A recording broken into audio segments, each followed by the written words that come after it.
This episode includes discussion of childhood illness and loss. Please take care while listening.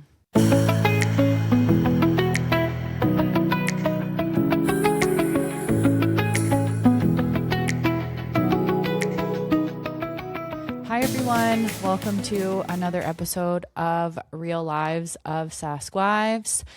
Today's episode is a really special one, but a really intense one. I'm sitting down with Cassandra, a mom, a wife, a teacher here in Saskatchewan, and someone whose story will 100% stay with you. Cass lost her daughter Clarke to leukemia just over a year ago. And while that's a situation no parent should ever have to live through, what she's doing in Clarke's memory is so incredibly powerful. This April, Cass is on a mission to get 100 people to donate blood. You maybe saw I shared this on social media, something that became a lifeline for Clarke throughout her treatments. In this conversation, we talk about Clarke, who she was, the joy she brought, and the life she lived. We also talk about Cass's grief journey, her motherhood, her marriage, and what it looks like to keep going after such an unimaginable loss. This episode is tender, it's honest, it's really important, and I'm so grateful Cass was willing to share her story with us. So I hope you enjoy this episode. Hi, Cass. How are you? I'm Good. Okay. So I always start the podcast, and I didn't put this in the notes, but we can just briefly talk about how we know each other. Okay. So do you want to start or do you want me to start? What feels best for you? I know you through my best friend, Megan. Yes. Me and Megs have been friends for absolutely ever. We played basketball together. Okay. I was the weak link on the team this Was year. it elementary? No, so she went to St. Augustine, teen. I went to Cardinal Leger, but we both were the free throw champion. Oh. So we would like see each other, and Morgan too. We'd see each other at like events. And then in high school, we played on the same team for a couple years. Yes. So for those that are just tuning in, Megan was on my podcast like at the beginning, really. She was one of my first guests, and her husband and my husband are best friends. And so then when I came into Megan's world, which I feel like everyone will relate to, I was introduced to 700 million different people because that's just kind of how she rolls. And yeah, we played volleyball a couple times together last year and kind of just in and out of like certain social things that have been happening. So that's kind of what I remember. Yeah. And then we kind of got to visit a little bit about the foundation that you've started, which I think we'll get into. Yeah. But let's talk about, so you talked about you went to Cardinal Leger, so you're here in Saskatoon. Yes, I was born and raised in Saskatoon. Okay. And what did you want to be when you grew up? Did you always know you wanted to be a teacher, or was there something else? No, I want to be a scientist. Oh, okay. I want to be a scientist. Me and another one of Megan's good friends, Abby, we both always loved science. Okay. So I originally went to school for biochem. Oh, so that was the first degree you did. Okay. I thought it was flip-flop. No. Okay. So I originally went to school for a biochem degree or like biomedical sciences, kind of what I was aiming for. Mm-hmm. But I was working at the bar at the time, and I made a lot more money at the bar. As one does. Are you serving or bartending? I was both. So I worked at Whiskey Jack's for probably Did you really? Oh, that's 10 full years. circle. That's hilarious. Yeah. Well, so many people will run into me and be like, oh, I recognize you. Like, I know you from somewhere. And I'm like, I know where I know you from. But I don't want to say with their families and their kids and stuff. So did you work there through university then? Yes. Okay. So I worked there I think I was 19 when I started. Okay. And I worked there up until Clarke was born. So I was like, my last shift was Halloween and I was super pregnant. No way. Yes, I worked there forever. Wow. We love Whiskey Jacks at this house. You probably served my husband like quite a few times there. Like I wouldn't, like I don't remember that, but like yes, like Whiskey Jacks was the place to be. Yeah, it is no longer the place to be, unfortunately. Probably people are listening are like, what is Whiskey Jacks? It was really fun back in the day. Okay, and so when did the shift come? We got the biochem degree? Yes, so I got that like right out of high school. I think I graduated 2012. Okay. And then I worked there for a very long time at Whiskey Jack's. And not using your degree at all? Not using my degree at all. Okay, she's using her degree in mixology. In mixology, yeah. like never used it once. Yeah. And then the jobs like that I applied for that I didn't get even because they could hire like a lab tech were like 14, 13 bucks an hour. Oh, yeah. And it's like, you know, back Same, in the but day, tips. I was making pretty good money there at Whiskey Jack's. So I didn't have the opportunity because I didn't get the jobs, but I also wasn't like seeking. Okay. And then after me and my husband got married, it was more like, hey, I'm not going to work at Whiskey Jack's forever. Like when we have a family, I don't really want to work at Whiskey Jack's. Like I want more of a like normal, like Monday to Friday kind of vibe. 9 to 5. So I always loved kids. So I was like, oh, I'll be a teacher. Okay. So I went back to school for a couple years and then got my ed degree. And I actually got pregnant during getting my degree. So that was a surprise. And then I did my internship pregnant. Oh my God, good for you. And then I did all my other classes in the summer before. So then I had one class left to do after Clarke was born. Okay. So rewind. Where did you meet your husband? At Whiskey Jack's. Shut up. Yeah. So everything comes back to Whiskey Jack's. He was one of the other bartenders there. He was his brother. So classic, like ask the bartender to dance, like not a chance. Like we get asked 100 times a night to dance or to hang out or what's your phone number? Yeah. So originally I was like, yeah, no. And then, my friend Scooter was like, please dance with my brother. And then he had like the shoulder shimmy. He was cute, you know. How much older, or is he older than you? Yeah, he's 7 years older. Okay, same over here. Jim's 8 years older than me. Yeah. Okay, so he was like the 44. Hot older guy. Oh my God, he's old, like my 44. Husband. Wow, geriatric. The best. Sorry, Riley, if you're listening to this, never met you, but. When we say like, I'm like, oh yeah, like there's 7 year age difference. People literally like, oh, I didn't know you were 7 years older than Riley. And I'm like, oh, yeah, okay, no. Thanks a lot. It's him, but that's fine. I can't believe people think that. He does look young. He has a young face, you know. But so does Jim. people are very shocked when I say he's 8 years older. They're like, yeah, I thought he was older, but not 8. How old is Jim? He's 41. Yeah, so. I'm going to be 33 right away. Yeah, it's okay. Dating an older guy. Okay, so you told me you got pregnant very quickly. Yes, it was a surprise. Yeah. So are you married at this point? Yeah, we were married. So we got married in 2016. And then... Were you a child bride? How old were you? I was 25, 26. Okay, child bride. We call that a child. Back then, that's kind of when we were all getting married. I got married at like 27, but child bride. I was the first one out of my friends. Yeah. And then Megan... Like everyone she was the next year. Within the next year or so got married kind of thing. You guys got married at the university in that spot where you can't get married anymore. I remember looking at your wedding pictures and saying to you, beautiful. Oh my God.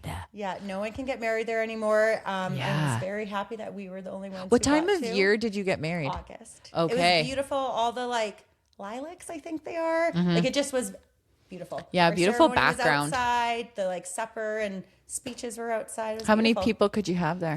Not very many. We could have 100 for the supper, and then it was like 130 for the dance or something. Okay. So sorry, you said, when did you get pregnant? A year into your marriage? So then I started...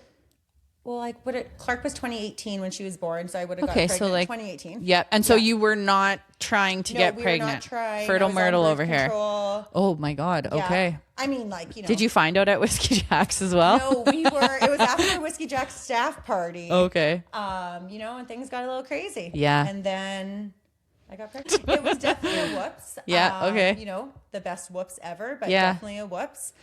So sorry, you're probably what then, 28 when you get pregnant? Ish, 27, 28, somewhere 28, in there. Yeah, okay. Somewhere around there, yeah. Okay, so talk to me about becoming a mom, Clarke, all the things. It honestly was very interesting. I was the first out of my friends to be a mom, at a kind of like my core group there. And up to that point, like Riley's the do-it-all guy. So he like does our house cleaning. He does everything, right? Wow. He gets our groceries. He cleans everything. Like he just does everything. That's where we have to find men, is at Whiskey Jack's.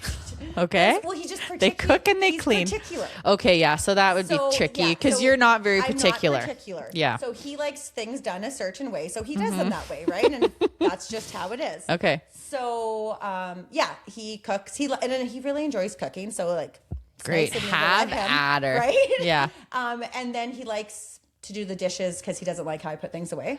Okay. But sure. There you go. Yep. Sounds good. Yeah. So he does all those things for me. But with Clarke, or like the first time, like when we had a little baby, it was one of those things that like, oh, like it ended with me, if that makes sense. Like, yeah, I could give him Clarke and he would do, you know, the best that he could, but it still ended like if he couldn't get her to settle or couldn't do anything. It always was back to you. Came back to me, and I had never had that before. So it was really interesting. I remember telling my friends, and I was like, well, you know, like if I'm too busy and I can't finish the dishes, or I don't have laundry, or I forgot to make something for like a potluck, it's like Riley would just do it for me. Where it's like for this, it's not that he wouldn't do it, it just he couldn't. He simply could not. He simply couldn't do it. He couldn't feed her. Like I was nursing. There was just things he couldn't do. He wasn't the one, like, I mean, he would wake up to get me like if I wanted a drink in the middle of the night, but like I was waking up in the middle of the night. You are the food source. Yeah. I was doing this, right? So there was lots of things that he physically couldn't do. And I mean, I was also on mat leave. So he was like, luckily he worked from home, so he would help with lots of things. But I mean, I still, you know, you're the sole caregiver basically. Right. It's a really big shift. It was a big shift because I had never been like, that wasn't my role before. Okay, yeah. You weren't always taking the lead. You had a leader and you just followed. A leader.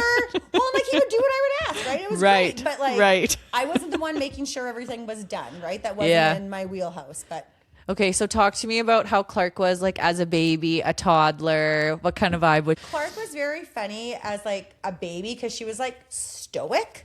Okay. So it's like she didn't love everyone. She like would give you the look and like that's cute. You know, like you couldn't like impress her very easily. Like strangers couldn't, right? Like she didn't like laugh at the normal things you think like little kids would. Okay, so you really had to work to win her. Like, work, but also if you work too hard, she also didn't like you. Because it was like, why are you working so hard? Wow. Like, you know, like she like definitely wasn't the kid that we would like amp up Santa for, because it was like, I'm like, I feel like she knows that he's not here.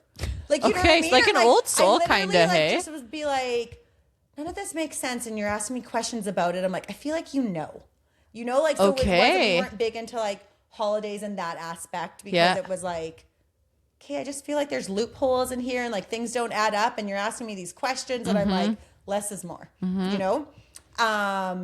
She was really, really smart. So it's like, again, you all like, you just think these are things. You just assume all kids are really smart. Like this is just what they do. Kids do. When they're this age, they are potty trained. When they're this age, they know their numbers or letters or whatever. Especially because Clarke was like the first of our friends. Like there was no like, not that you need to compare, but like, there's no baseline. No baseline.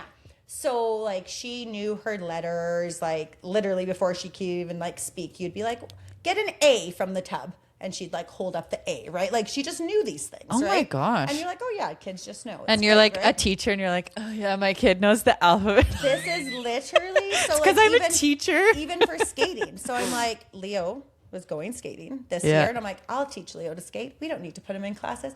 I'm a great teacher. Because I taught Clarke how to skate. And I'm like, put her on skates once, and she skated.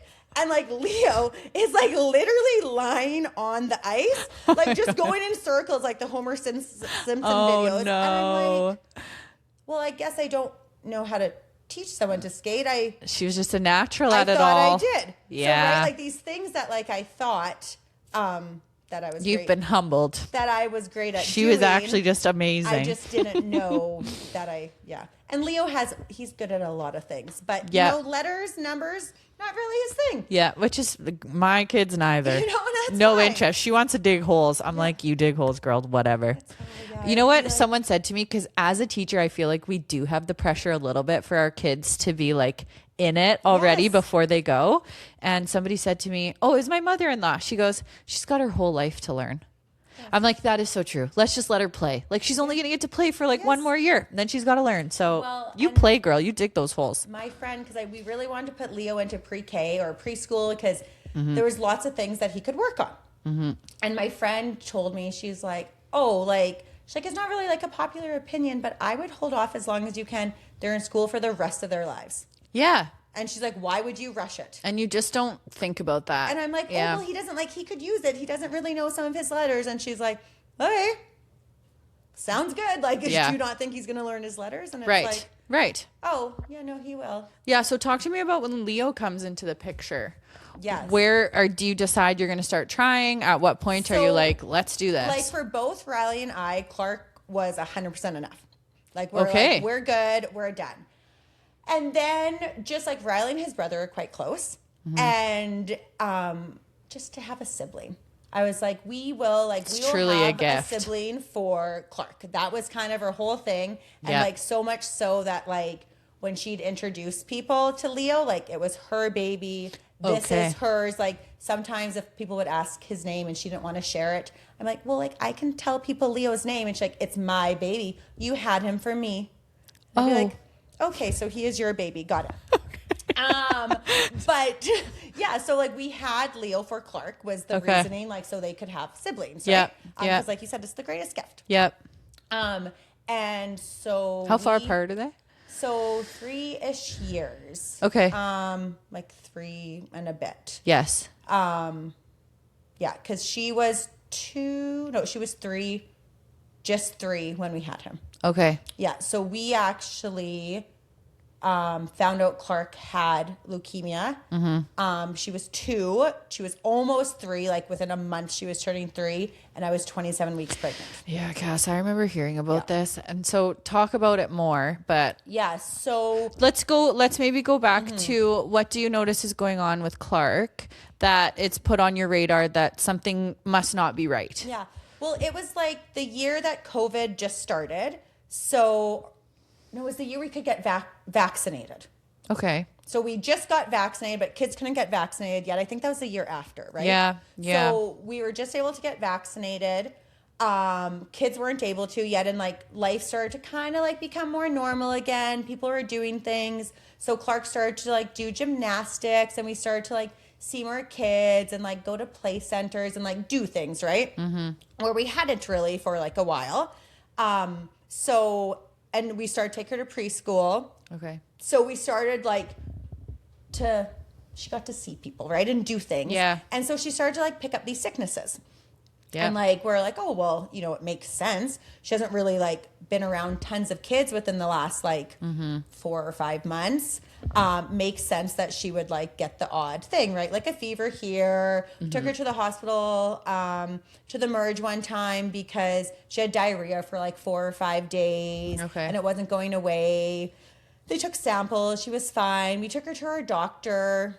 What time of year is this, by the way? Like spring, summer, fall? When we first took her to the emergency, it was August. Okay, so kind of a weird time to be picking up stuff, but you justify it with the COVID. And we had just went to, I guess August is the first time we took her in, but we just went to a lake. And so like she had like diarrhea, but we're like, it could be from the lake water, but it was like 5 days. And so we took her in, she was fine. Okay. So then in like September, she started like preschool. We started gymnastics. So we started all these things. And then she kind of just like was picking up like a couple illnesses. Like, she had a fever here, like whatever. And then I think it was October, she caught COVID. Oh, yeah, that's a tough one when you're little. But she was fine. Oh, we didn't know, but she had less energy. So which wasn't crazy. And as a parent, you're like, less energy, we'll take it. So I was isolating in the basement because I was the one who found out I had it first. And then Riley went to take like the good ones, and then Clarke actually had it. Okay. So I was like, perfect, I can hang out with you. Not perfect that you have it, but I don't have to isolate in the basement. Yep. I get to be around you. This is great. And then anyways, she wasn't like recovering necessarily. Like she kind of just seemed like she had like not as much energy. It would come in like heaps and flows, kind of. As they do with toddlers. Yeah. Yes. And then I was like, oh, this is kind of weird. And then her face got really puffy. We took her in because I was like, oh, she clearly has long COVID. Like she's just still tired, like long COVID, clearly. And then the doctor looked her over and like, oh yeah, she's good to go. And I was like, okay, like they're like, call back if like it still persists. And then like a week later I called, I was like, I just feel like something's still like wrong. Like she just seems tired. And then at this time her face was puffy. So we brought her in again and the doctor's like, oh, it's allergies. So we started some like allergy medicine. And again, like, so her face is puffy. And I just remember talking to my friends and I'm like, like it's just something else. She has like a sinus infection or like there's something there that was we're it missing. bothering her? No. Okay. No. So the only thing is that she just didn't have as much energy. Okay. Like it was just like she would like play, but then kind of like rest more, like more than like a normal kid would, right? And then the one time we went to gymnastics and she was playing and doing gymnastics, and then they were running across the trampoline and she was like not wanting to do it anymore. Not because she was mad or sad, but she was just tired. And she's like, I just want to watch. I'm like, this is so weird that you just want to watch. Yeah. Like, I'm like, And then she like didn't want to do it anymore. On the way home from gymnastics, I called Riley. I was like, I'm just going to take her to the walk-in, like assuming it's some sinus infection. I'm like, she just needs some medicine. We'll be good. So we went to the walk-in and she felt her like face and she's like, well, she has lymph nodes everywhere. And I was like, okay. And I was like, well, you get lymph nodes when you're sick. Right. They swell up. They swell up. Okay. And she's like, you need to go for blood work like tomorrow morning, like immediately. So did she think it was abnormal that she had so many? Yes. Or okay. Yeah. Okay. She said like something like you need to go for blood work to rule some things out. But didn't say like much. And we're like, okay, like sounds good. And again, I'm pregnant at the time and I'm like, okay, well, like, sure, we'll take you for blood work and an x-ray. She wanted to see an x-ray too. Okay. And then so we went right away in the morning, and within like an hour, we got a call from her telling us that we need to go to the emergency and that like something's wrong. Are you freaking out here? Yeah. So I'm like super pregnant. I was on a walk actually with Clarke and Ace, our dog, and Riley like came to like find me. He's like, the doctor's calling your phone. So he like ran to give it to me. And then she said, they're going to need about an hour to get ready for you. So like come in an hour. And I'm like panicking. And Riley is like very calm. And I'm like decently calm as well. Like we're not overthinkers. We don't instantly go to like the worst thing. Okay. So I was like, okay, well, like all I thought I was like, well, I'm pregnant. If she needs something, I can't give it to her. And then Riley's like you're thinking like blood or whatever, or what are like you? If she needs a liver, like a literal literal organ. Like, okay, sorry. Like, I don't know, right? No, my brain wasn't there. I was like, what would you give her? I was like, if she needs something, like I'm pregnant, I can't give her anything. Okay. And then Riley's like, so that was the spiral. Yeah. And then so we finished our walk, and then we got home and we packed a bag and we went to the hospital. And then they did like 1 million more blood tests there. And then poor girly getting all this. Oh, it really. Like this is just the start, I know, but like poor girl. It was the worst because you're holding her down and you're doing all this, right? But we still didn't know like how bad it was because like we called my parents. They brought us some food. They let Riley in, which again, because this was COVID times, like we had just been there maybe a month before, and Riley was not allowed in. Because you can only have one parent with you. Okay, these COVID times. Yeah. So I remember being like, this isn't good that they're letting Riley in. I'm like, this is weird. And then, within like a half an hour of us being there, they said that she has leukemia, or they think that she has leukemia. Did you hear anything after that? Because I think I would have blacked out. Yeah, I just remember being like, oh my God, like we, especially too, because you don't like hear much about her. You don't hear much about it in kids. Right. Even though it's actually not that rare, but you don't hear about it. People don't talk about it, right? Right. It's also very, very sad. So you don't see it really like on commercials or TV. Like, you know what I mean? It's not really like, it's sad. So people don't share it as much, right? So they just give you leukemia in that moment. So they told us leukemia. And they said that she'll have to do some other blood tests to see what type or if it's actually leukemia kind of thing. So in Riley's mind at the time, he's like, well, they didn't say it's for sure. So we go upstairs. They admit us. They're like, you're going to be here for a little bit. Like how long did they, like a couple days, a little bit, or like the day, or did you know? No. So we didn't know how long, but like we were there the first time without leaving for 4 months. Stop. Yeah. Like we lived at the hospital. I didn't realize it was so quick once you went to emerge. So as soon as we went in, like we didn't get to go home after. Like Riley went home and grabbed like her things and stuff, right? Yeah. But no, we moved in essentially. Wow. And then Riley was still hopeful, and I was like, they don't tell parents that it's leukemia unless they're like pretty certain. Yeah. And then more doctors came to talk to us like throughout the night kind of thing. Oh, gosh. And then the next morning our main oncologist came, who we got to keep like throughout the whole time. And she kind of just talked about it, how it's AML, which is a type of leukemia, and they're going to do tests to see the degree of seriousness. So like there's, I don't really mean to say the degree of seriousness, there's like a better word for it, but basically there's ones that you can just do chemo for. Okay. And if you have certain genes, you have to do a bone marrow transplant. Because if you... On top of chemo? On top of chemo. So if you just do the chemo, if it's in your genes, which it was Clarke's, it will just come back. So you can kill it, but if it's in your genes, you're just going to regrow it. Okay, got it. So for Clarke's, we got... It was like months later. It was like a month and a half later. They got this like super highly sensitive test back that said, no, she has, it's like a K2MTA gene or something like that. And so her better chances of survival and cure is a bone marrow transplant. Okay. So that's in Winnipeg or Calgary. Okay. We got Winnipeg. Okay. Which, I mean... Could have got Calgary where there's mountains and beautiful things, but instead you got the butthole of Canada. We didn't get that. Hey, so Winnipeg's great. That was very unfortunate. Yeah. So yeah, we actually we had 4 months. We were in the hospital from October 23rd, I believe, was the first time she was diagnosed. Mm-hmm. October 23rd until February something, and then we were at home for a week, and then we went to Winnipeg for 4 months for her transplant. Okay, so talk to me about what happens with work. Do you both take leaves from work? Do you switch off of who's going to work and who's staying? We're very lucky that Riley worked from home. Oh, right, you mentioned that. So he was able to work enough from the hospital. Okay. So he got to come to Winnipeg with us the whole time. I just took a leave, I just left. Well, duh. Yeah. It was I was just no brainer. And then Riley was able to work enough from the hospital and at nighttime, that he was able to still work. And I mean, his boss was also just absolutely amazing. Yeah, of course. Because we went to Winnipeg twice, Toronto once. So Winnipeg twice, 4 months each. Toronto for 2 months. And then before Clarke passed, we were waiting for another trial in Toronto.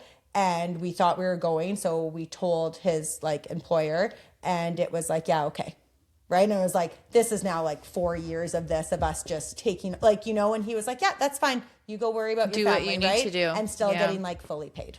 That's really amazing, right? Not which normal people honestly wouldn't have been crazy if they said to him well, we do need someone who can be a little bit more stable when everything's good. You can come back.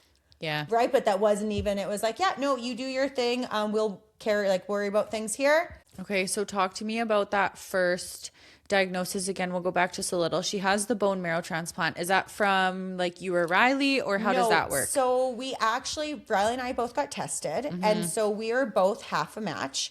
And half a match is okay. They used me for the second one. But generally there's something called graft versus host. So what that is, it's the body, the new bone marrow fighting your old body, right? Okay. So it's all of your other organs and blood and everything else you have in your body is the normal old you. Yeah. And then you're putting something else in you. So they want to fight. So graft versus host is good because it kills the cancer. So it kills extra cancer, but it also could be really harmful for any of your other organs. Really, really harmful. Okay. So Clarke didn't get any of it either time. So she was some unicorn who didn't get any side effect for anything. Wow. And just was awesome. Okay. So she just got to play and have a lot of fun. And it was just, but she was in the hospital. Yeah, which is a long haul. It's a long haul, but it's Riley was really fun. So it's they'd play together. He was he was awesome. They do all their make-believe stuff. They have lots of child life therapists that are there to play with you. Okay. There was lots of fun stuff for her to do. Yeah. Given it wasn't not ideal, obviously. Not ideal, but the first time we just said that we put in time. So we put in time at the hospital. She put in her time, but there wasn't literally not one day that stood out that was oh my God, that was a really, really hard day for her. Now, did the doctors give you any idea of, we have success rate of this working for her? Well, when she was first diagnosed, so with AML, it's only a 60% survival rate. So 60%, they think survival is 5 years or longer. Okay. So okay. they say that you're cured after 5 years. Okay. So the chances of it coming back after 5 years is very minimal. Okay. And so she's diagnosed at 2. Yeah, she was diagnosed at 2. And then she went, the thing that kind of like caught us really off guard was after a year, she was 100% donor cells. So what that means is her whole new bone marrow and stem cells were the other person's that didn't have cancer. Okay. So that is exactly what you want. Yeah. And when we had our year checkup, they told us after a year, if she's still 100% donor cells, the donor cells would never change. Okay. So that means. So we're like, yay, okay, it worked. It worked. It would never come back because if the donor cells can't change, well, that her cancer can't come back. Right. And they tell you very quickly not to Google things. Oh, and I'm the worst for Googling. So I didn't Google one thing. I didn't follow any other families. Like, I didn't need to know what I didn't know. Yeah, that's fair. But saying that, everything worked the first time. She instantly got into remission. So after her first round of chemo, she was in remission. So the cancer was gone. Everything worked. So I didn't need to question anyone, advocate for anything. And it moved quickly, obviously, too, right? Exactly. So it's like what they're doing is working. Sounds good. I don't know anything about this realm, right? Yeah. So it's like, well, you guys know what you're doing. This is great. Perfect. She's in remission. Go to Winnipeg. She gets her transplant. And again, everything went really, really well. Mm-hmm. And then after 3 months, we come home. And so do they tell you have to come and have a checkup every 6 months? How does that work when she's out? So once she's out, so you have to stay in Winnipeg for 3 months, basically. So after a bone marrow transplant, you get 100 days, as they call it, the high risk. So after 100 days, you have to stay, we had to stay, literally in the hospital. So it was a building attached to the hospital is where we stayed the first time. So literally our Wi-Fi was the hospital's Wi-Fi. Okay. So we had to stay in this place and you weren't allowed to see people. You weren't allowed to, play in sand. There's all these rules that you couldn't do or you shouldn't do because it would increase her risk of infection. Okay. Everybody's trying to stay really healthy. So really healthy. You can't see anyone, because if you got sick, she doesn't have a strong immune system yet. So it'd be even worse than a baby's because it's growing, right? You just gave her this new immune system and it hasn't seen anything. She has no vaccines anymore. So because they're all wiped. Yes. Right. So everything is just brand new. So she has, no vaccine. She doesn't have any immune system and she doesn't have a strong enough immune system that if she got sick to fight something. Okay. So that's how people can get really, really sick is, they catch something or even their own body attacks themselves. Like any fungi in your own body can attack you and you have nothing to fight it. Okay. So that's when whatever comes into play. But so you had to stay in Winnipeg for 100 days. Okay. And Clarke did so well. Me and Riley were this is silly that we're just sitting in this room, in Winnipeg, when we could be at home, we would have to go to the hospital at that time twice a week. Okay. But the rest, so your appointment's 1 hour, twice a week. And then the further you got out, it would be an hour or 1 hour appointment once a week. Okay. And you're I'm in Winnipeg. We felt at the time for no reason because we were just hanging out, right? Yeah. Yeah. Everyone was feeling good. Everyone was feeling good. We're going stir crazy. We'd been away from home for 7 months now. Leo hadn't even been home. I was going to say, when does he come into the picture? So Leo came January 11th. Yeah. So the morning Clarke finished her 3rd round of chemo in the morning. And then I had a planned C-section. We were trying to get Leo's umbilical cord. Okay. So we could use it for her stem cell transplant. He wasn't a match, so we didn't get to use it. Okay. But so we had a planned C-section January 11th. He comes. He's awesome. Clarke got to come upstairs and meet him. Then she went back downstairs to floor 2 with grandma. And then the next day, we didn't bring Leo home. We brought him to her hospital home. So then it's me, Riley, Leo, and Clarke in a hospital room. So sorry, this is in Saskatoon or in Winnipeg? Okay. Yeah. So it was just us 4 for a month and a half in just a little hospital room in Saskatoon, which actually they're decently large for hospital rooms if you're, comparing. And then he obviously came to Winnipeg with us. I could keep him with me overnight with Clarke because I was breastfeeding.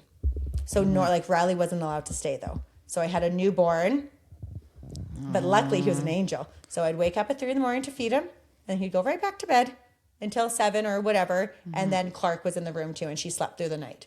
But we were very nervous about that because Riley wasn't allowed to stay. So how are you feeling through all of this of like you have a child who's going through something like totally insane, and you also have a big, huge belly for the first while that you're in the hospital, and then you have a newborn. Like, how are you managing that?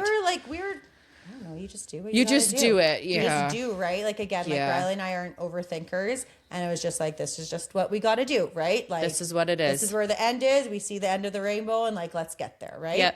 Yep. And we did, and it was awesome. Did you feel spread thin, or did you feel okay? No, like I was really nervous about Winnipeg because the like stories about transplants were scary. And it's like, if she got really, really sick, like, I don't know what I'm going to do. Right. And I mean, well, we do. Riley would have had to take Leo, and we would have done formula. And that is fine. Right. That's literally what it would have been. And that doesn't even matter. So you were just rolling. You're like, whatever we can do, we'll do. I didn't even bring my pump because I got nervous that if I brought my pump and Riley did have to take him, that I'd feel pressured to, not by anyone, but by myself, right? Being like, oh, well, I should pump for, like, so I didn't even bring it. I was like, nope, if Leo can't stay here, then he just goes with Riley. And like, it's actually crazy to think because Leo didn't leave that room none of us left that room besides Riley for, it's like 37 days. Did they just bring you a bassinet for him, or did you have to bring your own? Okay. They had they brought us a Mama-Roo. Oh, that's nice. That's thoughtful. It was hilarious. I saved all my baby stuff and to not use it. Yeah. Right? And I was so mad. I'm like, I stored this Mama-Roo for 3 years. Oh my God. But yeah, they brought us a Mama-Roo, and they had like some nice things for like, they were all the nurses are like angels. Yeah. So they're all very like helpful and sweet and whatever. But yeah, no, so he was just So when do you come home? We came home.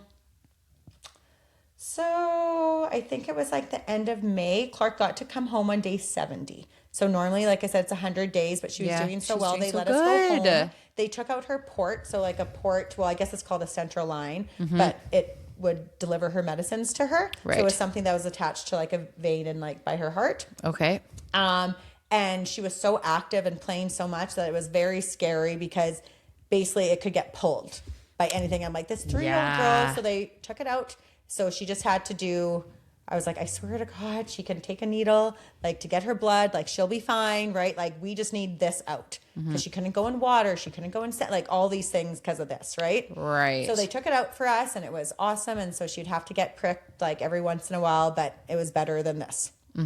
So. Okay. So how long are we in quotations remission? Like what does that look like for that time? It was over. So again, after the year, they said in our minds, we heard she's good to go. She's cancer free forever, right? Because they said it was that 100% donor cells. So we're like, okay, we're good. So we went on our wish trip. We got it a year later. Okay. So we went to Disney. And like, that was our like. Who was her favorite princess? She loves Rapunzel. A good one. Rapunzel, Ariel was a big one. Okay. She quite liked Ariel too, actually. So she's Melody, like 4 or 5. She's 4. Oh, yeah. What an impressionable age to go to Disney too. That's so fun. Disney, yeah. Love that. But yeah, so we like, that was our happily ever after. That was like, she was with like. It's like your celebration. It was our celebration. Yeah. And like, even more than like her just getting to go to Disney, it was like, you're able to be around thousands and millions of people, which wasn't a thing, right? Like you weren't allowed to be around anyone because you didn't have an immune system. Yeah. But it's like your now immune system's growing so big, we can go on a plane and we can go travel and we can do things. So yeah, that was just after the year we went because we had to wait because we wanted to get her revaccinated. So we had to wait till the year to like get some vaccines. Okay. Anyways, and then we had our summer. She like learned to ride her bike when she was 4. It was awesome. That a girl. And then she started kindergarten, which was awesome. So we were planning a blood drive actually. Okay. So it was going to be her 2 years since she was diagnosed. Okay.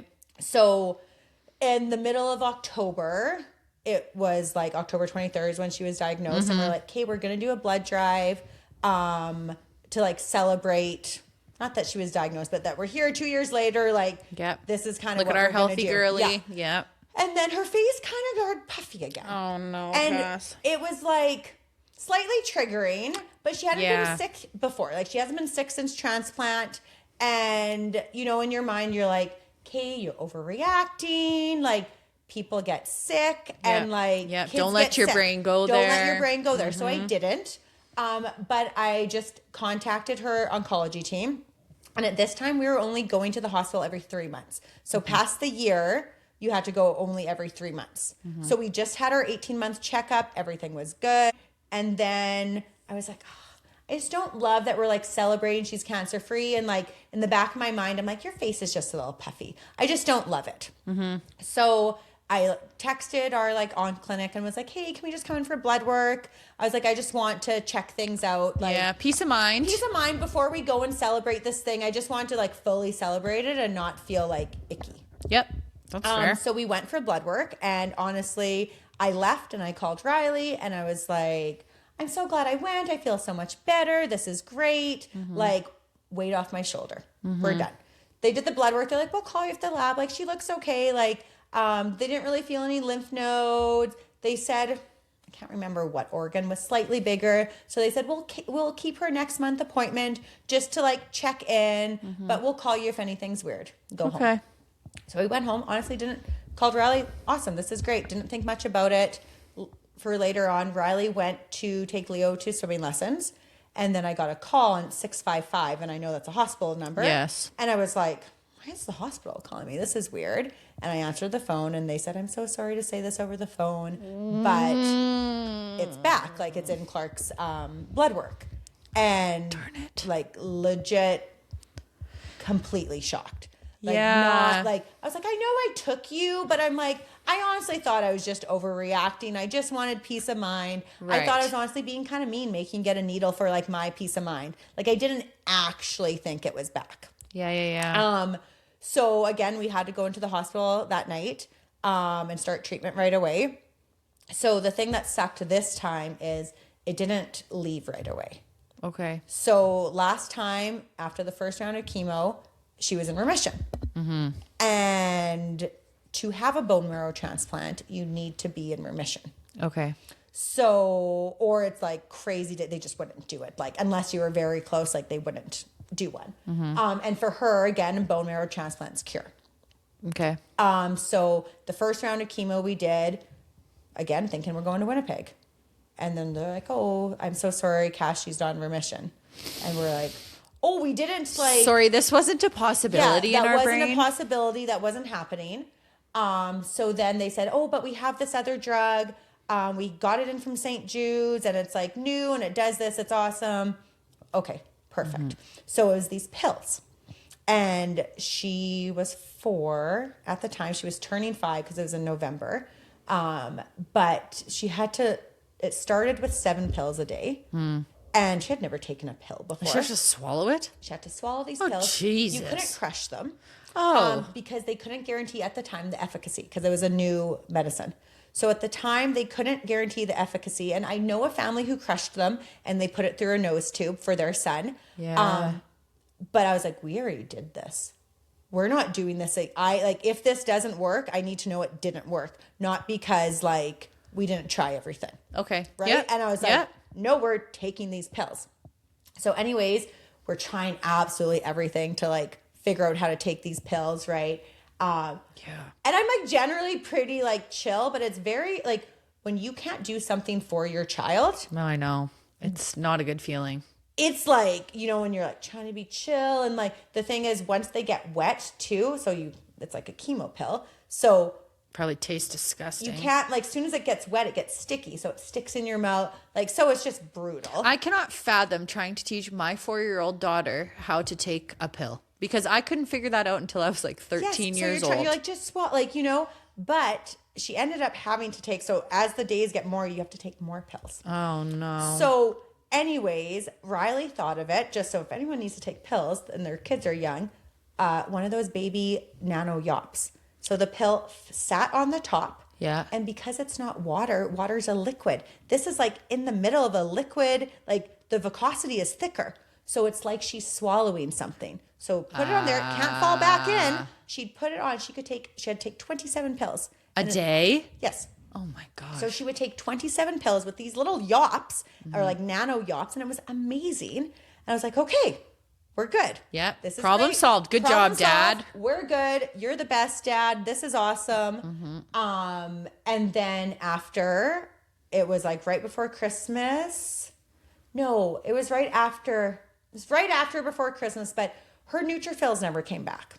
And that's part of your white blood count. So your neutrophils would come back if there's no cancer in your body. But hers were taking a while to come back. And so the doctors were like, either her bone marrow is tired, which she just had a transplant. You know, she just had lots of chemo. Maybe her transplant was only like a year and a half old. It's new still. Or the cancer is still there. So we had to do like a biopsy and the cancer is still there. Which again, we didn't think was an option. So after that, we had to go to Toronto. But the issue was, you think like, oh, we can just go and get this drug and it's easy peasy. It wasn't a trial anymore. It was a study drug. So a study drug has to be approved by all these people. So it took us 2 months to get there. So the cancer's just growing in Clarke's body. Right. Time's just ticking. Yeah. Right. Luckily, like Clarke was fine. So like we're at home and she's just playing with Leo. We're going to the trail. She's just having a bomb time, but just with like our family. Right. But we just like kept on like being like, God, we just need to go before things get bad. We need to go before things get bad. She had over 90% cancer in her body when we went there. Oh my God. So her bone marrow biopsy was like 88 or something like that percent. Okay. And we got there and, or no, first of all, we get a call because right before we left, they have to do like blood work and all this kind of stuff. And her white blood count skyrocketed and it was too high to be eligible for this trial anymore. And me and Riley are like, are you kidding me? And I'm like, we're just booking a flight earlier. Like we were supposed to leave Saturday night. And I was like, we're just leaving Saturday morning. We're just getting to Toronto and they're going to figure it out there. Like if we get there in the morning, it'll give them time instead of getting there at night. Like we get an extra day kind of thing.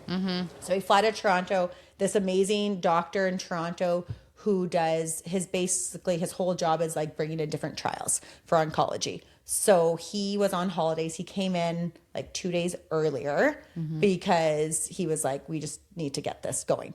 So he used different drugs to get her white blood count down. Perfect. Which is perfect. But like you also can't use any chemo because if you use chemo, then you can't take the drug for 2 weeks because there's all these rules, right? Because they're a trial. Yeah. Anyways, so... Are you feeling optimistic with this trial? Are they giving you like, hey, this is probably going to be the... It had only been used on one kid in Canada before. Okay. So we're hopeful, obviously. We're hopeful, but we don't know. But I mean, that was kind of what we had, right? So this is always going to work is what our mindset was. So we went and she finally got her white blood count so we could do the drug. We were doing it. It worked for 2 months. So the drug held the cancer for 2 months. And how it worked was it didn't kill the cancer, it turned it off. So it was like a new way of treating AML. Okay. So it turned off the cancer instead of like killing it. So it made the like normal cells that would grow to cancer mature and turn into a neutrophil. Okay. So basically what cancer is and why it proliferates is because it's not a healthy cell. Right. So then they keep on making each other because they're not healthy, right? Right. Anyway, so it worked for 2 months and it was awesome. I remember going to the CN Tower and we were like so excited because it's like, he told us it's working. We're good. We're contacting Winnipeg about our transplant. We're like thrilled. And then it just stopped working. And so how are your spirits? How are Clarke's spirits? How are Leo's spirits through all these things? Leo was in Saskatoon. Oh, he stayed back. Okay. Well, he ended up coming because we were there longer than we thought we would.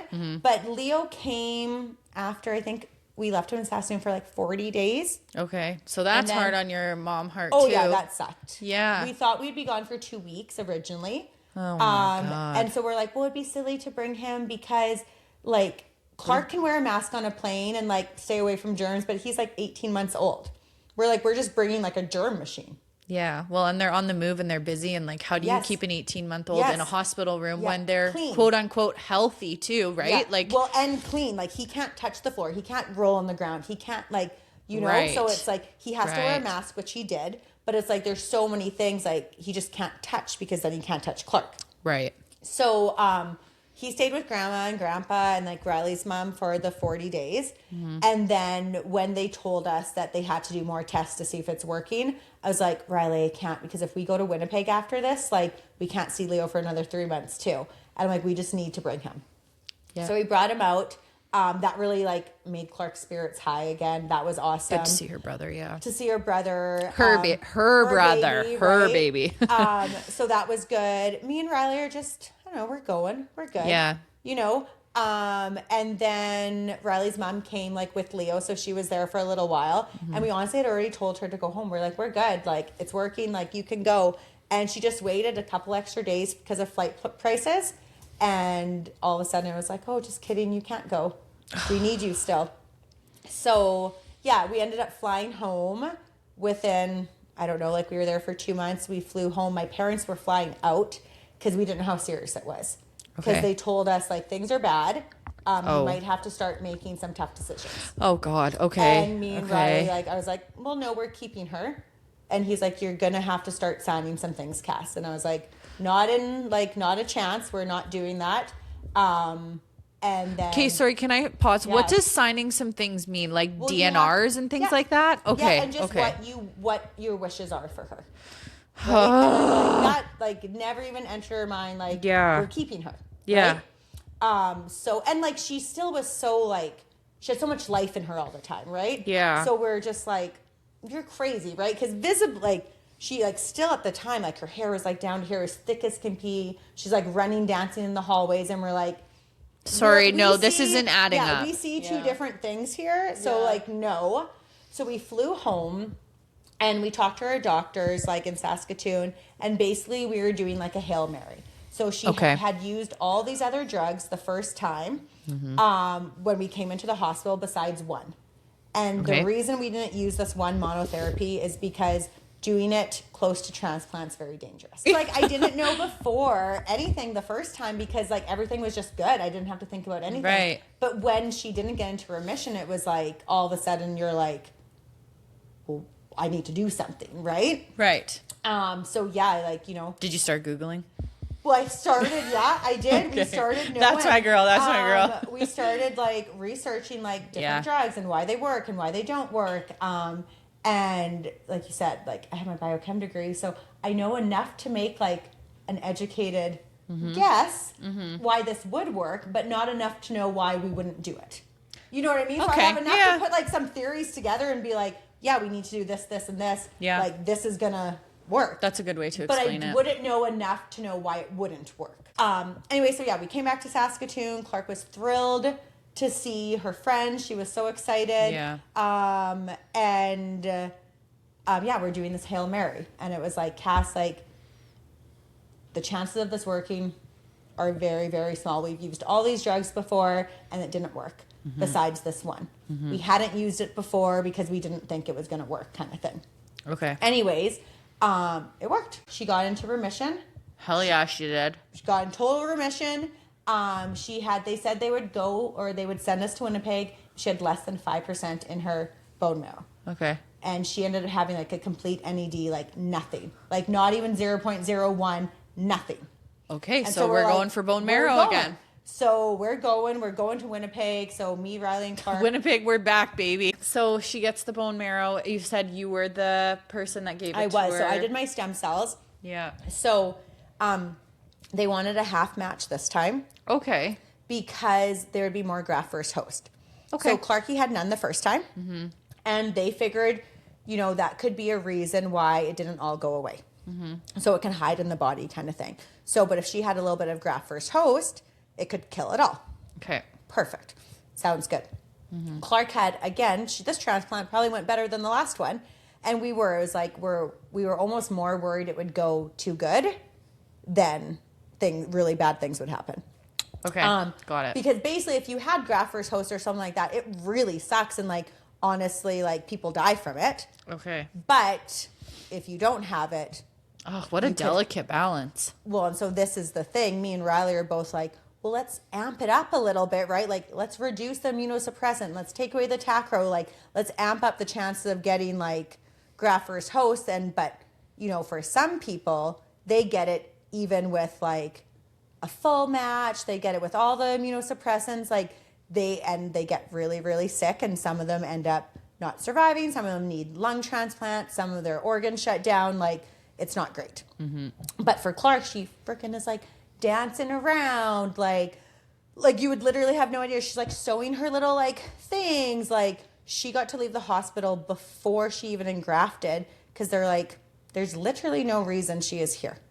Like, we're just taking up a room. Like, she wasn't engrafted yet. They had no idea if it worked. But she, like, also most kids don't eat, where Clarke, like, just loved her food so much. So it's like she's eating, she's drinking. She drank so much, like, milk. And again, most kids need to be on fluids because they can't upkeep, because when you're putting chemo in your body, you need to flush it out. Okay. So you need to, like, drink. Like, it's literally, like, 2,000 like milliliters, like 2 liters of water a day. Oh my God. She just or milk. They said milk was okay. But still, that's a lot of liquids. So just crushing it, right? So yeah, we left the hospital, I think on like day 20 or something. She wasn't even they're like, there's no reason she's here. Like, she's just honestly taking up space that other people could use. Okay. And as a mom, you're like, amazing. Things are great, but whatever. It's like kept on in the back of my mind. It was like, but it can still work if she doesn't get graft versus host, right? And they're like, yeah, like it works for some people without graft versus host, right? Okay. Like, not everyone needs it, which I'm sure it does for some people, right? Yeah. And yeah, so she never got it. Day like 60, they were going to send us home. So we were going to get to go home, and they said, we just have to do a bone marrow biopsy before she goes home, because if we're sending you home to like doctors in Saskatchewan that aren't like bone marrow specialists, like, we need to like do our due diligence, right? Yep, fair. Sounds good. They did it. They found it still in her bone marrow. You're like, actually, I don't want to do this anymore. It was just like, actually, I changed my mind. Yeah. Sorry. Well, like, we had everything packed up because we were going to leave as soon as we found out that she was good. Or she still had it in her bone marrow. But they said it's like 0.002. It's like barely anything. Mm-hmm. But she also had bumps on her head. Okay. So all of a sudden, these bumps started to become very concerning, because it could be what she ended up having was called myeloid sarcoma. So now it moved out of her bone marrow, and now it turned into tumors in her body. Like, it is insane to me that it moves this quickly. Yeah. So it just now is no longer isolated to her bone marrow. Okay.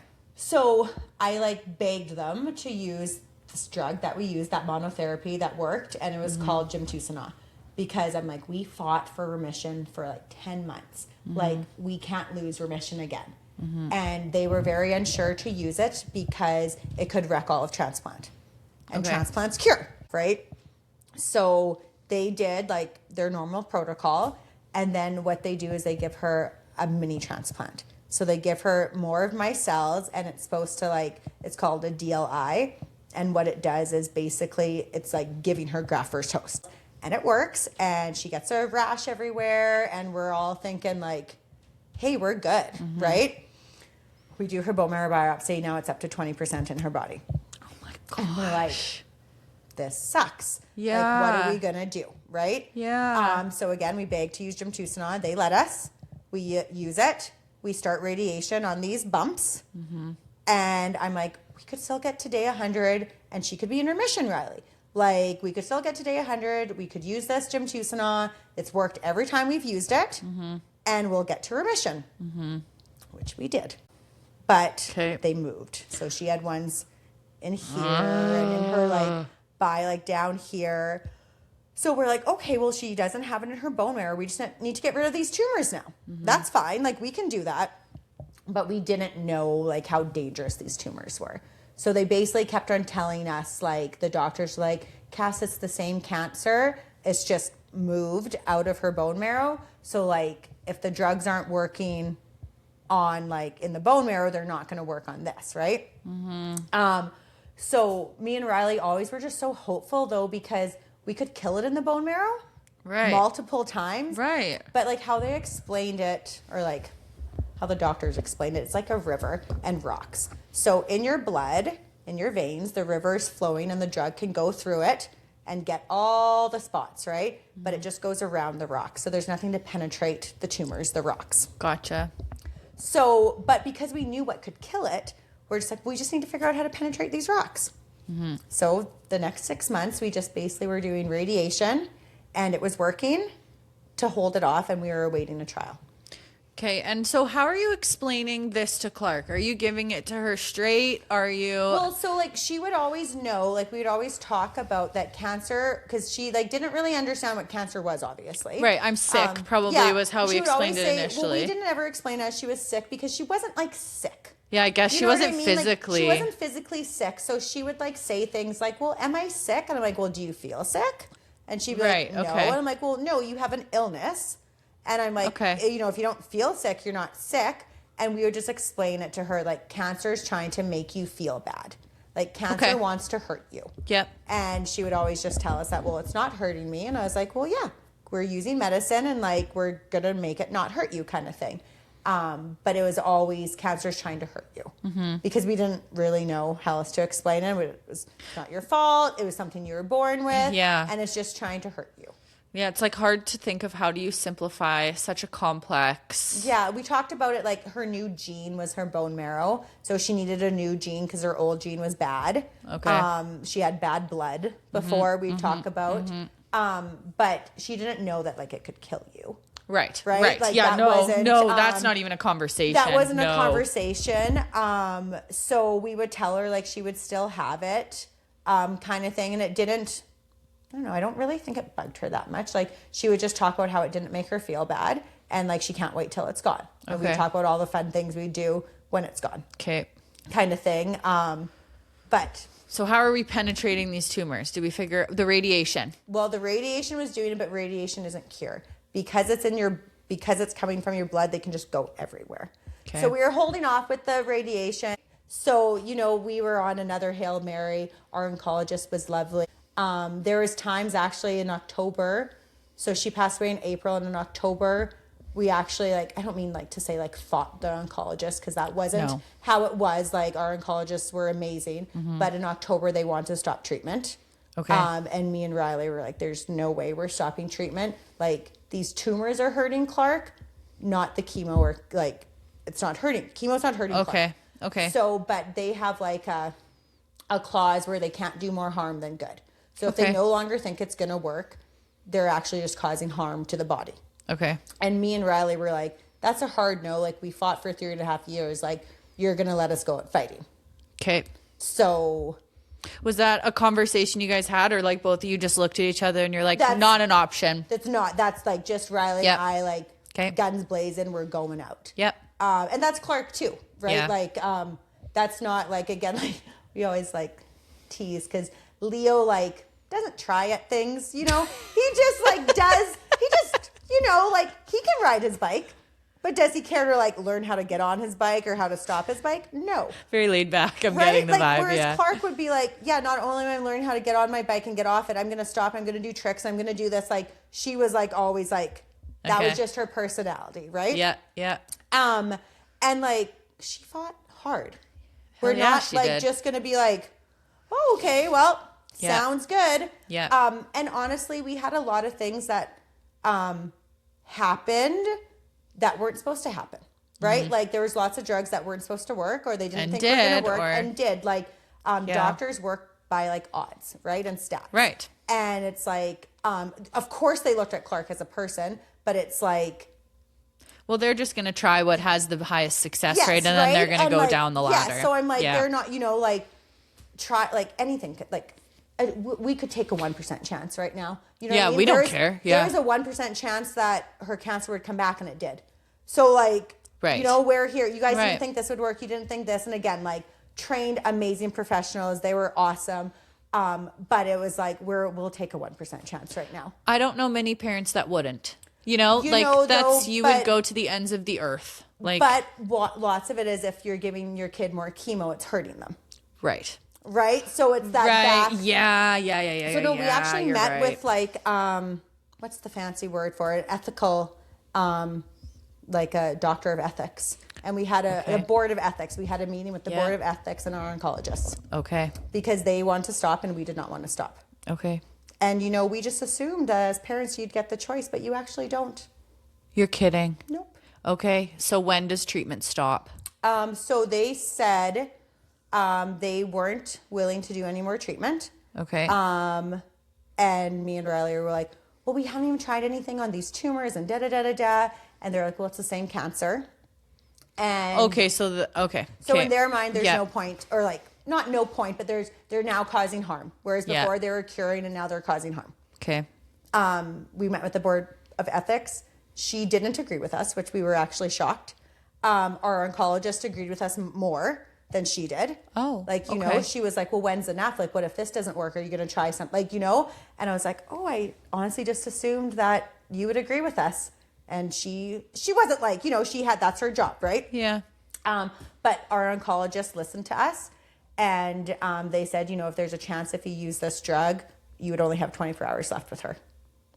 Okay. And me and Riley were like, we're not ready for 24 hours.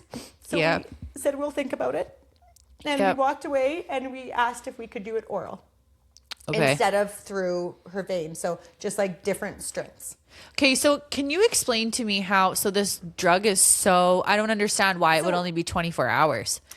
Because basically she had so much cancer in her body that her body wouldn't be able to, even if it worked, the killing of the cancer could kill her.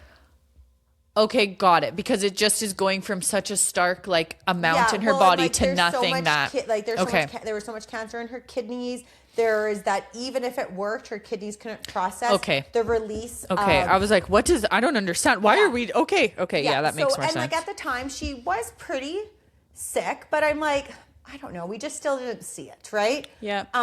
The tumors, we had to do immediate radiation because the tumor started to block her airway. Oh boy. Okay. And then down here as well, it blocked where she could pee, so she wasn't releasing anything. So her kidneys got pretty sick as well. But as soon as they did the radiation, within a day or two, me and Riley were like, okay, well, I don't know, are they sure? I feel like she's looking pretty good and being more herself, wanting to do crafts and activities and all these things. So we talked to the oncologist about trying this drug orally, so it wouldn't kill the cancer as fast. Okay. So we tried this oral etoposide. With our yops? No, this one was just liquid, but she did it. Yeah. And things started to shrink with the radiation, right? Radiation helped. And then all of a sudden, Clarke was running down the hallways again. And it was like, okay, we good? Oh my gosh, the highs and the lows here, Cass. They were all like this. And we're like, okay, we're good, right? We're good. We got to, they told us we probably wouldn't leave the hospital, right? All these things. Yeah. And it was like, okay, can we go now?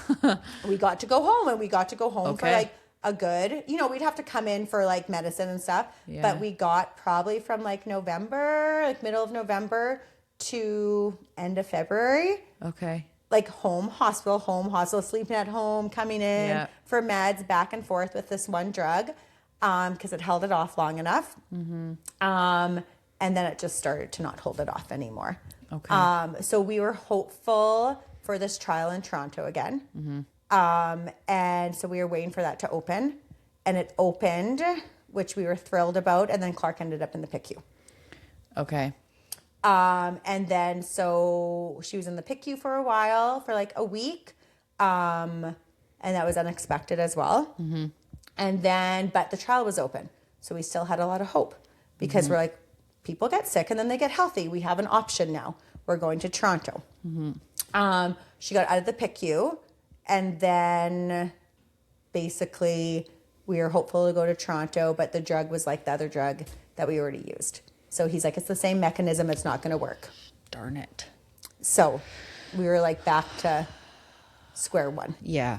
And so did you guys get to go home and be together as a family? You stayed in the hospital? We stayed. So we started again because we were going to try other things. Okay. So the doctor again said she had nothing else left for us. Mm-hmm. So we asked for a different combination.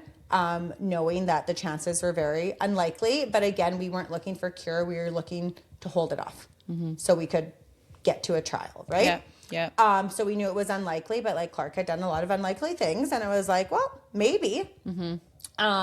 So we started another one, but because her kidneys weren't working as well as they should be, when you have to have lots of fluids when you're on right, chemo. you were saying. So when she was getting the chemo, the fluids were just like filling up her body kind of thing. Okay. So we had to stay at the hospital because she couldn't be at home. Like her oxygen wasn't great because she had so much fluid on her. Okay. And we weren't like ever able to get that off. Oh, that's so tough. I'm so sorry. But she's so lucky that she has you as a mom to like advocate for her, like all the way through, girlfriend. She's like the funniest person though, because she didn't need us to advocate for her.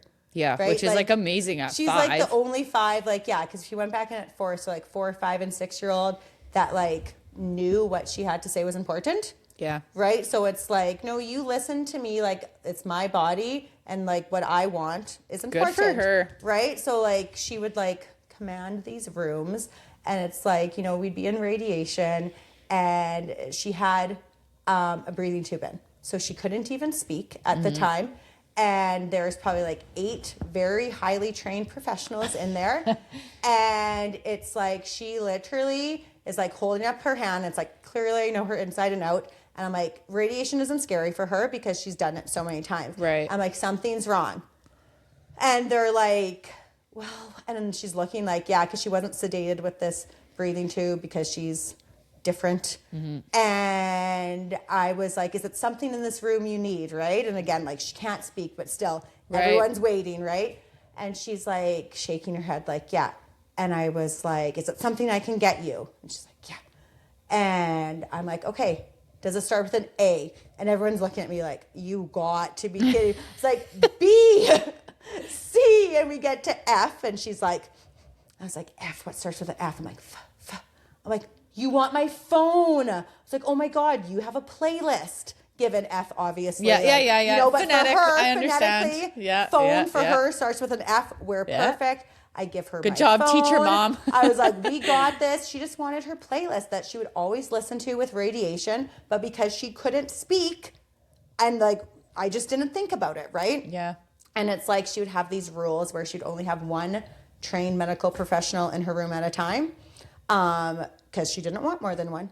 Good so for like her. Someone would come in and she'd be like, yeah, no. And they're like, well, I'm just going to quickly listen to you. Like literally like 2 days before she passes, x-ray tech, or not x-ray, a CT tech, or no, an ultrasound tech. And she also had a respiratory therapist wanted to come and listen to her. Well, this ultrasound's going on. And she's like, no, you're not listening to me. Like this guy's in here. And she's like, it'll just take a second. And she's like, no, you will wait then. You will wait the second, right? I'm like, yeah, you heard her. Like, you're going to wait, lady. She said out. I'm like, she said out, right? And I'm like, she just like knew what she had to, like, she knew her own worth, right? And like, she wasn't scared. Good for her. Well, and that kind of brings you a bit of peace of mind as a mom too, where you don't really have to question, like, is this okay for her? Am I? It's like, oh, she gonna tell me. I didn't have to question anything or like what she needed, right? It's like, she's going to tell me what's okay and what's not okay and what she can do and what she can't do. And it's like, I remember the first time she did an MRI unsedated. The first time she had ever done an MRI was unsedated, and we're in Toronto.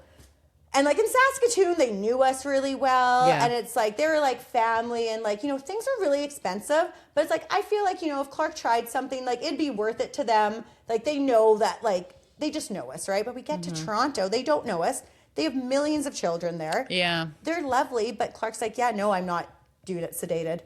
And they're like, do you think she can do it? I'm like, hope so. Don't know. And I was like, yeah, she says she can, right? And they're like, well, it's like an hour and it's really loud. I'm like, you hear that? She's like, yeah, I'm fine.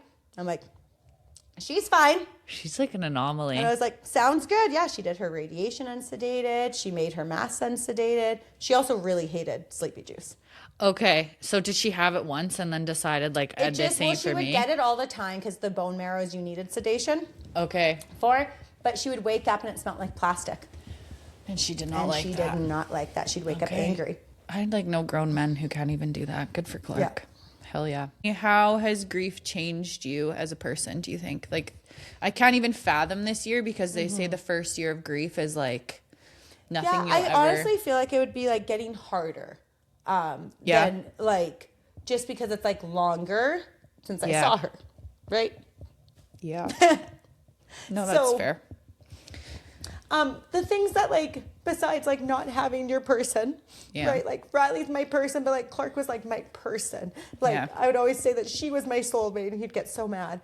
And I'm like, she is, right? Like I chose you, but I'm like, she's my soulmate. Yeah, I literally like, grew her. I was like, we grew her and like, we just spent so much time together. Like, we got to be together all the time, right? Like as a person, like I thoroughly like, God, did I enjoy her, right? Like she was just like, she was me, right? Like she like loved to do the same things I did. Right. She was adventurous. Like she loved to craft. Like she was hilarious. Just like everything about her was like inspiring, right?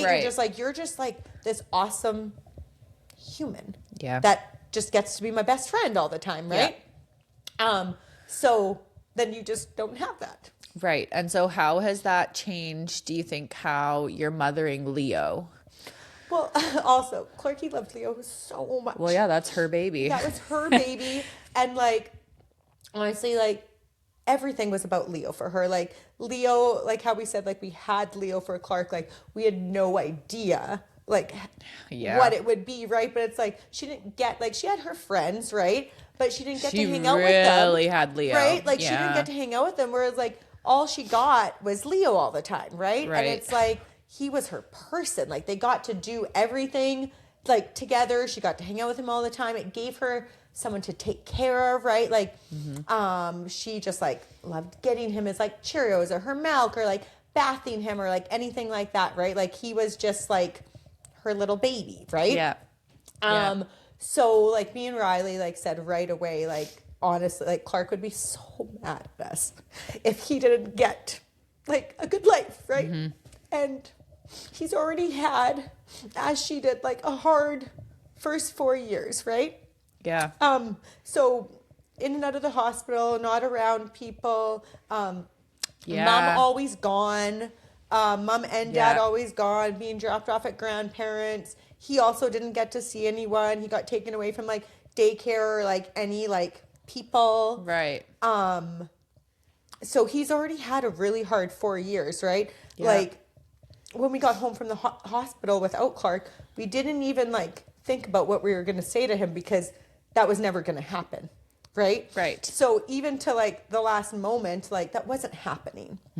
So we got home and my parents brought him and he's looking everywhere for Clarke in the house.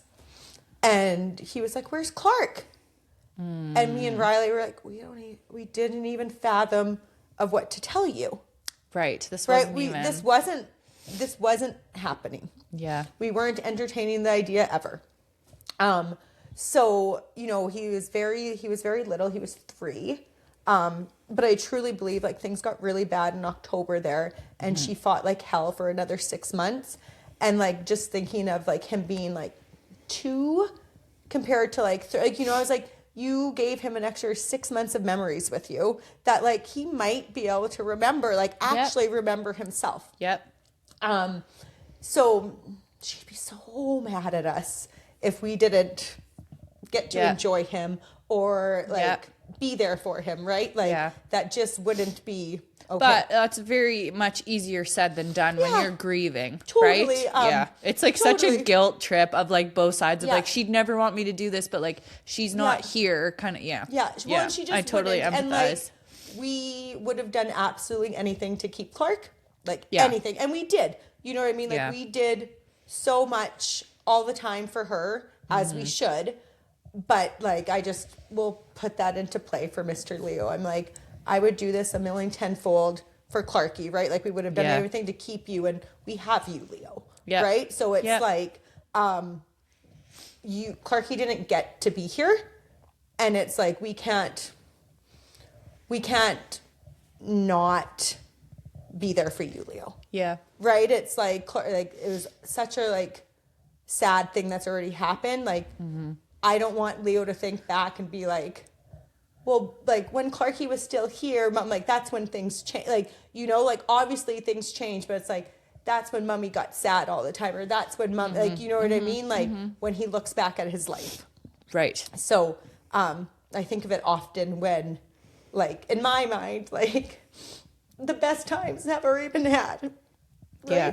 Like, nothing else better will ever happen because she won't be there. Right.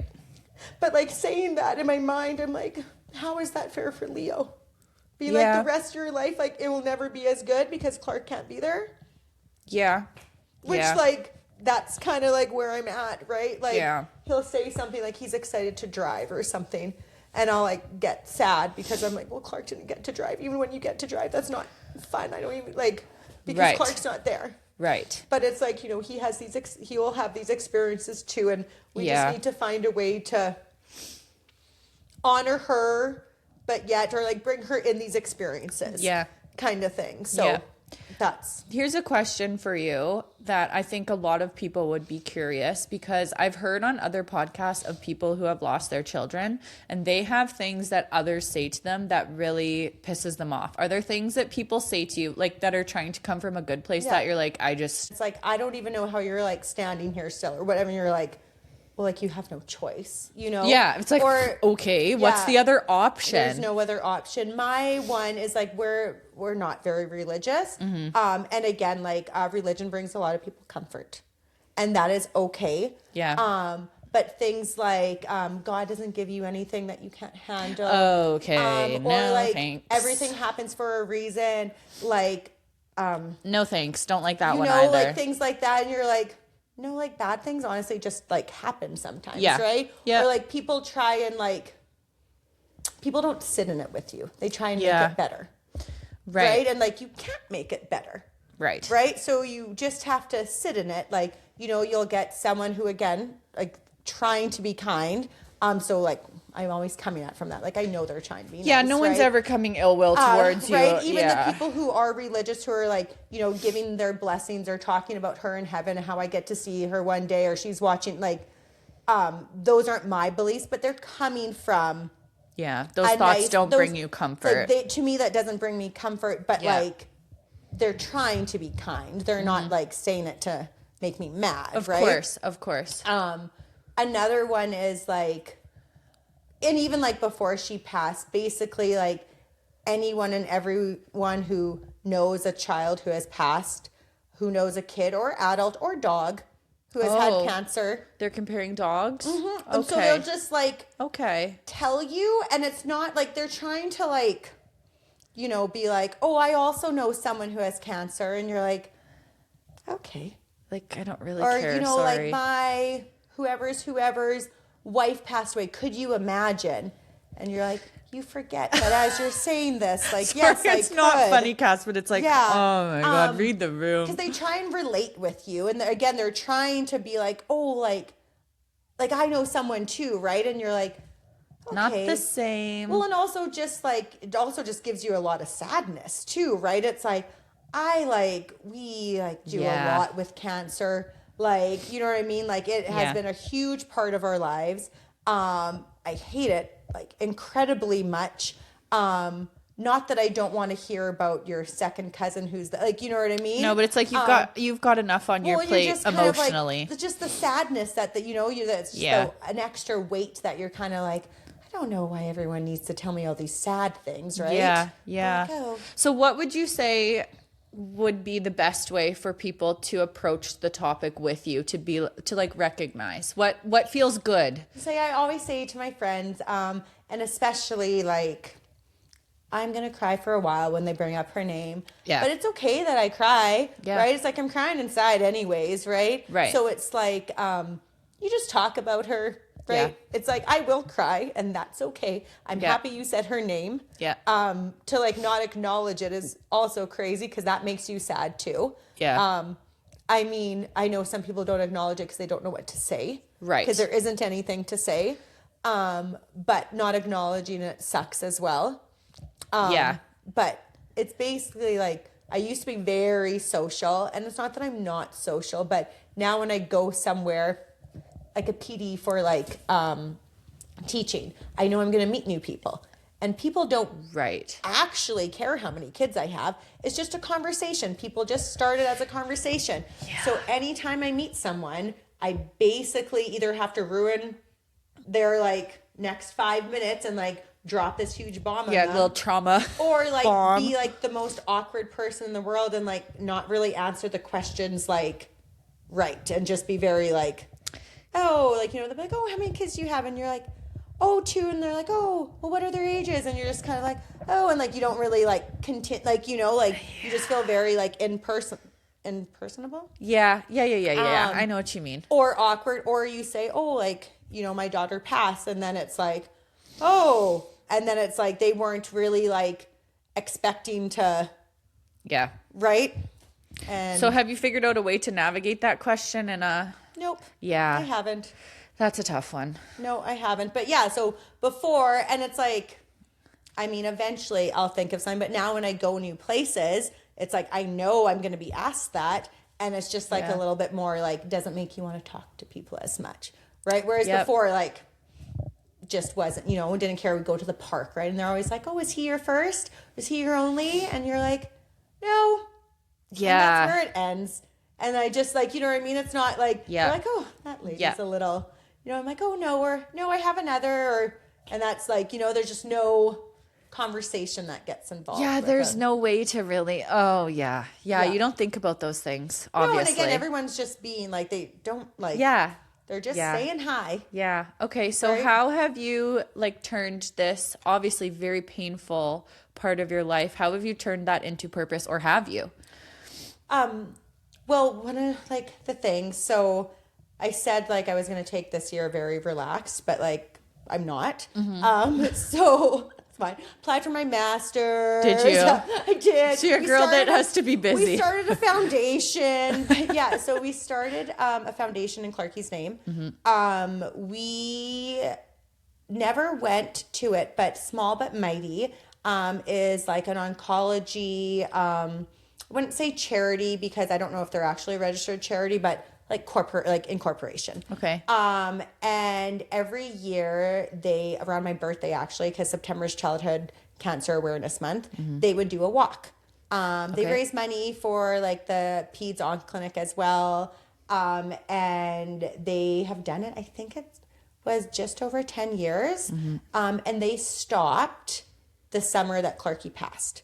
Okay. So I think they still do a little bit of like, they like raise money through tabs and stuff, and they like take donations and things like that, but they stopped doing the walk. Okay. And I was like, as if Saskatoon won't have like a childhood cancer awareness walk, like doesn't have anything, you know? So, I mean, ideally, that is kind of where we're going with the foundation. Okay. Is we want to do like a walk in September. I love that. If we'll get there this year, I'm not sure. Okay. But that's kind of originally why we started the foundation.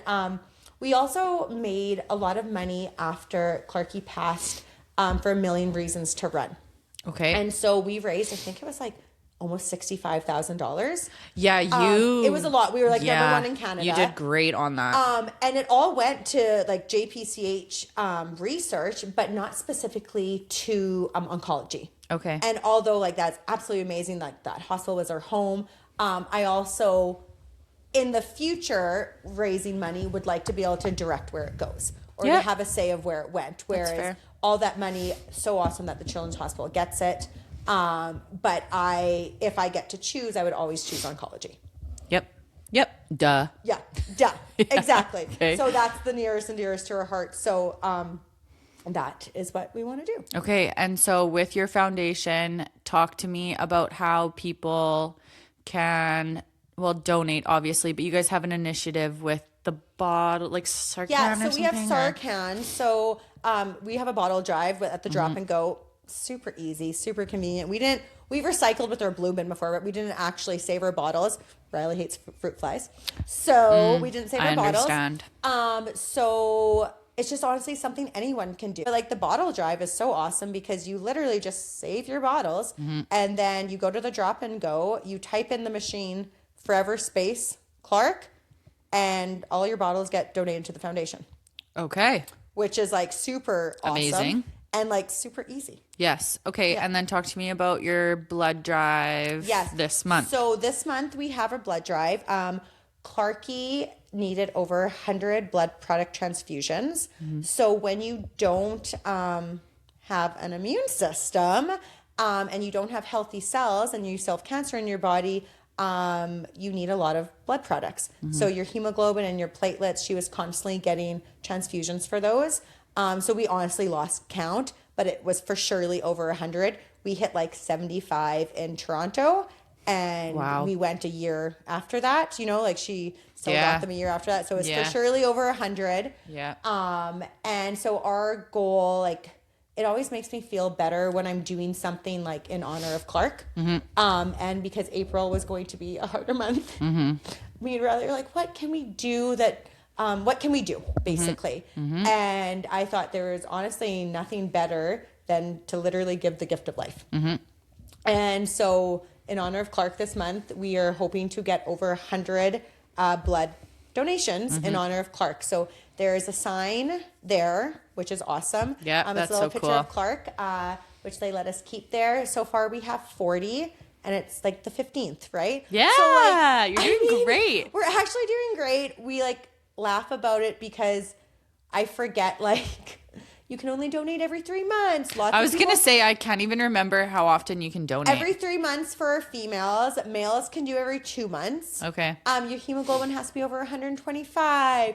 If you're pregnant, there's some stipulations. If you have a tattoo, you can't donate for 3 months. Right. So lots of people like are 100% eligible to donate. So go donate. Yeah. But 100 people is actually a lot of people when, you know, those rules kind of come into play, of course, right? Yeah. So if anyone's wanting to go and do that, they go in, I think you can just like book and then they pre-assess you and all the things, right? Blood.ca is like the easiest to go to. Blood.ca. You can book your appointment and then honestly just go in. We have like a little draw right now. My husband thought more people would post if we did like a gift card to Amigos or something. Okay. So $100 to Amigos. Woo! Who doesn't love Amigos? So basically go there, give blood. There's a picture of Clarke. Do you just ask the staff for it? It's literally like you like won't miss it. It's right across from where you're giving blood. It's like on the desk. You can even just grab it yourself if you want. They all like I said, 40 people have already done it. Yeah. So it's not something that would like be new to them if you ask for Clarke sign, even if you didn't see it there. Just take a picture with it. And then you can tag Forever Clarke Foundation in it. And we'll put all that stuff attached. Or send it to you if you guys can't find Forever Clarke Foundation. And then we can just add it to. I have every intention of donating blood this month for you. It had never even like, how lucky were we that it didn't even enter our realm, right? Like we had no idea really about blood like donation. Like Riley said to me the other day, he's like, I know it's silly, but I honestly thought like, you only needed them if you got in like car accidents. Because he had never thought about it, neither had I, right? And then all of a sudden, like I'm pregnant and Clarke needed 17 blood donations her first time. And I'm thinking like, I literally couldn't even donate to you if I wanted to. And there's amazing people who just go every 3 months or like literally saving your life. And I had no idea about it. Well, and I don't know if they do it anymore, but they give you a little card that you get in the mail and it tells you your blood type on it. So that's how I always knew what my blood type was because I had my little, little donor card. There's an app now with the card as well. Ooh, fancy. And it tells you how long your bleed time is. Yeah. So like if you're competitive like me, like you can race your buddy, get it down to 6 minutes, right? Like me and Riley will like be pumping that ball lots. I'm like, I bled in 5 minutes today. Okay. They don't like encourage you to bleed as fast as you can. But I mean. No. Okay. So obviously like we've talked the foundation and how we're kind of like turning our pain into purpose, but how are you keeping her memory alive in like your own home? Do you have like special rituals that you do with your son? Are you like, you're obviously talking about her all the time. Yeah. Well, talk about your book, Cass. Talk about the book. The book. My friend, my friend, before I told her that we started the foundation, she told me that she's like, oh, I'm just working on a little passion project for you. I'm like, okay. I'm like, well, what? And she's like, I can't tell you. I'm like, okay, you're weird. Whatever. Sounds good. And then she like sent me like a week later a picture of a book that she was writing, and it had a picture of Clarke and Leo in it. And my friend wrote a whole book about Clarke and not even like her journey, but just like who she was more as a person and like how she turned her journey into like her living basically, and like her being able to advocate for herself and like know that like her body is her choice and all those kind of things. And she used Riley and I, our template from the funeral. So from her celebration of life. Okay. So literally we're reading this book and it's like Riley and I are speaking. Oh, how cool is that? And it was like the most amazing thing. So it was like how we spoke about her. Right? She used, and like, I didn't even remember sending this to her. Yeah. And she was like, well, you sent me your eulogy. I was like, I did. Because I was like, did you like record us? I'm like, how did you do this? And she's like, you sent me your eulogy. And I was like, just didn't even remember. Yeah. And it's literally the most perfect book, basically in our words, because she just used it right as a template. And can people still get this book? Yes. So if you go to her website, it's just foreverclarkefoundation.ca. Okay. And literally it'll be like, buy book. Okay, perfect. I'll link it. Yeah, I'll link it, all of it. If you are in Saskatoon, like you can do pickup. Delivery is like literally a couple bucks. If you live in Warman, like honestly, don't even pick it up if you don't come. Spend $2 on delivery. Yeah. Okay, well, thank you so much for coming on today and sharing your story. I know it's a hard thing to talk about, but an important thing to talk about. And I hope we can get to 100. You'll have to keep us updated, and I'll keep the listeners updated too. Send us your pictures. Yes, send the pictures with you and a snack. So it's at Forever Clarke Foundation, and Clarke is CLARKE, correct? Yeah, with an E. Okay, thanks for listening. We'll end it here.